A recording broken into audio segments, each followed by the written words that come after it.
Friend, BEd शिक्षा में आप सभी का स्वागत है। आज हम गृह विज्ञान पाठ्य योजना नंबर 8 के बारे में बात करेंगे। पहले हम पाठ्य योजना संख्या 8 डालेंगे, फिर उसके बाद हम विद्यालय का नाम डालेंगे, फिर आपके विद्यालय का जो नाम होगा आप उसको डालेंगे, फिर दिनांक डालेंगे, कक्षा डालेंगे, वर्ग डालेंगे, विषय, चक्र, अवधि डालेंगे। फिर उसके बाद हम प्रकरण डालेंगे। प्रकरण आपका क्या है? प्रोटीन है। प्रोटीन के बाद हम समान उद्देश्य डालेंगे। समान उद्देश्य में पॉइंट वाइज लिखते जाएंगे। पहला पॉइंट होगा छात्राओं में गृह विज्ञान विषय के प्रति रुचि उत्पन्न करना, तथा सेकंड पॉइंट होगा हमारा छात्राओं को स्वास्थ्य तथा आहार संबंधी जानकारियाँ देना। थर्ड पॉइंट होगा हमारा छात्राओं को दैनिक जीवन में ग्रहण किए जा रहे भोजन का महत्व बताना। तथा फोर्थ पॉइंट होगा हमारा स्वच्छता तथा बीमारियों से संबंधित जानकारियाँ प्रदान करना। और उसके बाद फिफ्थ पॉइंट होगा घरेलू कार्यों के प्रति रुचि उत्पन्न करना।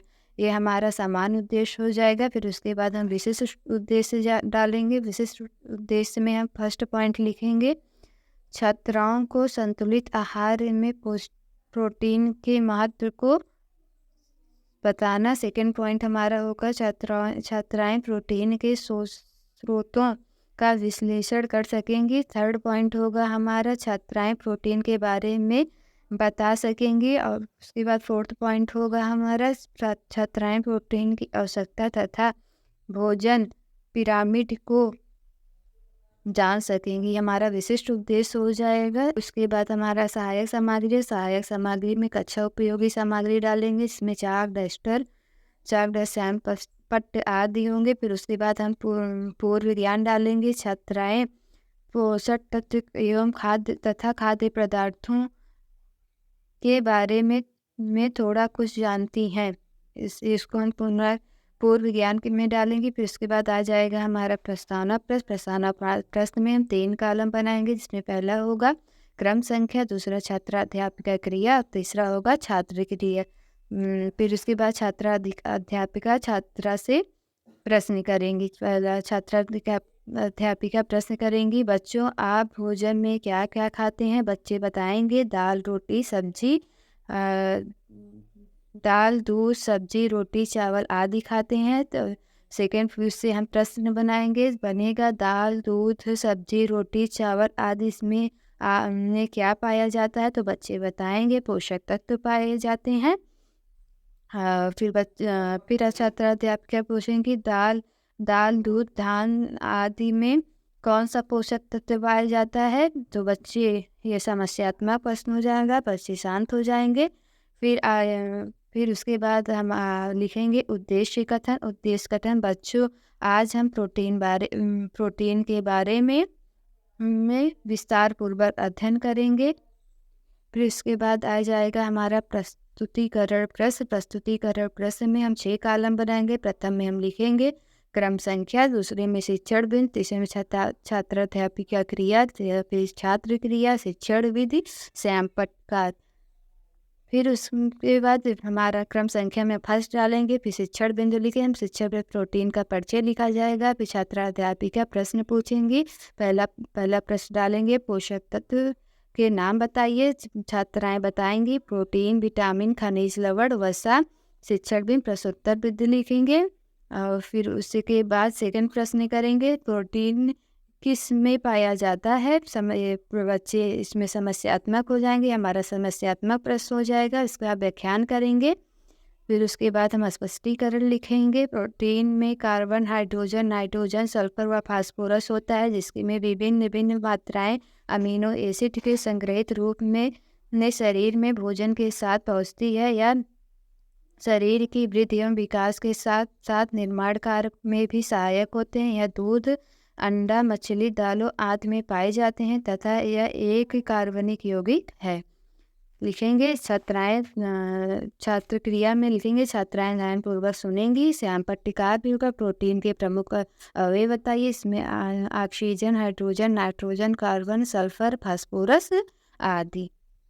फिर क्रम संख्या हम सेकंड डालेंगे, फिर शिक्षण बिंदु हमारा दूसरा आ जाएगा। प्रोटीन प्राप्ति के मुख्य स्रोत बताइए। फिर अध्यापिका छात्राओं से प्रश्न करेंगी, दाल व दूध में क्या पाया जाता है? छात्राएं बताएंगी प्रोटीन पाया जाता है। फिर दूसरा प्रश्न आएगा, कितने ग्राम प्रोटीन में की आवश्यकता प्रतिदिन होती है? यह समस्यात्मक प्रश्न हो जाएगा।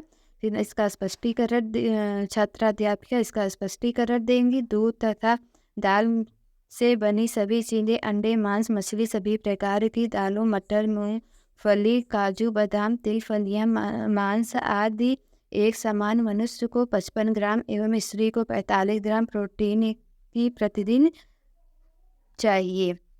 इसको फिर छात्रा क्रिया में हम लिखे, यह समस्यात्मक प्रश्न रहेगा। फिर छात्राएं ध्यानपूर्वक सुनेंगी, शिक्षण भी प्रश्नोत्तर भी लिखेंगे। यह व्याख्यान विधि होगी। फिर उसके बाद हमारा आ जाएगा थर्ड क्वेश्चन, प्रोटीन कार्य तथा प्रभाव। इसमें पहला प्रश्न होगा, प्रोटीन का प्रमुख कार्य बताइए। छात्राएं सोचते हुए मौन हो जाएंगी। यह प्रश्नोत्तर विधि हो जाएगी। शिक्षक इसका स्पष्टीकरण देगा। स्पष्टीकरण कार्य बताए, शरीर की वृद्धि एवं विकास, रोग निरोधक क्षमता प्रदान करना, ऊर्जा उत्पादन हेतु हार्मोन्स निर्माण आदि में इसका प्रभाव बताएंगे। पहला इसमें लिखेंगे, बच्चों पर प्रोटीन की कमी का प्रभाव, क्वाशियरकर्स रोग। दूसरा होगा वयस्कों पर प्रोटीन की कमी का प्रभाव, शरीर का भार कम होना। फिर उसके बाद होगा रक्त की कमी। फिर उसके बाद हड्डियां कमजोर व प्रतिरोधक क्षमता घटना। फिर उसके बाद हमारा आ जाएगा बोधात्मक प्रश्न। इसमें हम फर्स्ट पॉइंट डालेंगे, प्रोटीन का कार्य बताइए। सेकेंड पॉइंट देंगे हम, प्रोटीन के स्रोत क्या है। फिर इसमें थर्ड पॉइंट रहेगा, प्रोटीन के अवयव कौन से हैं। फोर्थ पॉइंट रहेगा, प्रोटीन क्या है।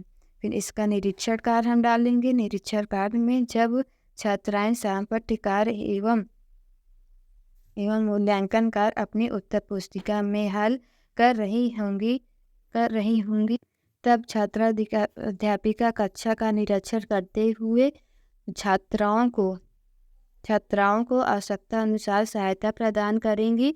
फिर उसके बाद आ जाए पुनरावृत्त प्रश्न डालेंगे। उसमें पुनरावृत्त प्रश्न में बहुविकल्पी प्रश्न। पहला प्रश्न होगा, दूध में पोषक तत्व पाया जाता है, किसमें पाया जाता है? इसमें 4 पॉइंट देंगे। इसमें प्रोटीन, कार्बोहाइड्रेट, विटामिन, लौह तत्व में। फिर हम सेकंड क्वेश्चन देंगे, प्रोटीन की कमी से बच्चे में कौन सा रोग हो जाता है। इसमें हम फिर 4 पॉइंट देंगे, क्वाशियरकर, रिकेट्स, खांसी और दमा। फिर उसके बाद हम बच्चों को गृह कार्य देंगे। इसमें हम पहला प्रश्न देंगे, प्रोटीन प्राप्ति के प्रमुख स्रोत कौन से हैं बताइए। सेकंड प्रश्न रहेगा हमारा, प्रोटीन के कार्य एवं प्रभाव का वर्णन कीजिए। इस प्रकार से हमारा एक लेसन प्लान कंप्लीट हो जाएगा।